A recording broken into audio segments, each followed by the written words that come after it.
कल हुजूर जी ने अपने सत्संग की शुरुआत में हमें अपने आप से दो सवाल पूछने के लिए कहा। पहला, मैं कौन हूँ?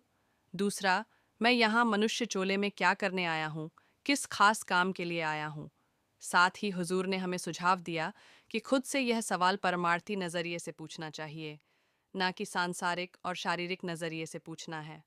आपने शब्द हुजूर स्वामी जी महाराज की बाणी का लिया, धाम अपने चलो भाई, पराए देश क्यों रहना। आपने सवाल के नज़रिए से समझाया कि स्वामी जी किसे घर चलने को कह रहे हैं। जवाब में फरमाया कि हमारी आत्मा को। आगे अपने कहा संतों महात्माओं का हमारे जीवन में आने का केवल यही एक मकसद है कि हम खुद की असल पहचान को जानने की कोशिश करें, और फिर खुद की पहचान, जिसका मतलब है कि हमारा असल वजूद आत्मा है, न कि शरीर के बाद अपने सृजनहार परमात्मा में अपनी आत्मा को लीन कर दें।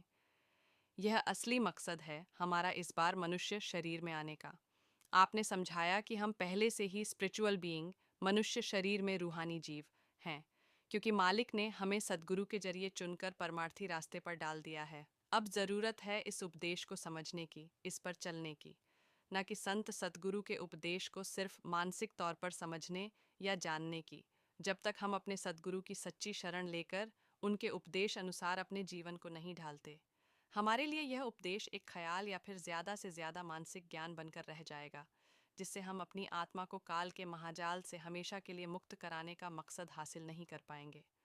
हमारी सबसे बड़ी और पहली ज़रूरत है कि हम अपने नज़रिए को शारीरिकता से आत्मिक बनाएं, यानी अपने असल वजूद को शरीर के दायरे ऊपर उठकर आत्मिक पहचान करें, जो हमारा असल वजूद है।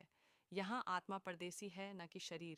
शरीर तो यहाँ से मिला है, यहीं छूट जाना है, मगर आत्मा अपने सृजनहार परमात्मा की अंश होने के कारण अजर और अमर है। मगर इस वक्त यह यहाँ कर्मों की वजह से काल के महाजाल में युगों युगों से बुरी तरह फंसकर जन्म मरण के भयानक कष्ट भोग रही है, क्योंकि यह सत्पुरुष की अंश सच्चखंड की वासी है।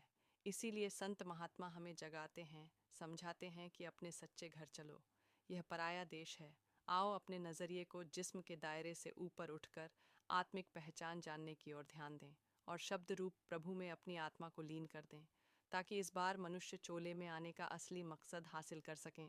हुजूर ने थोड़ा गंभीर होकर कहा कि मनुष्य जन्म और मालिक से मिलने का मौका दुर्लभ है, बार बार नहीं मिलता।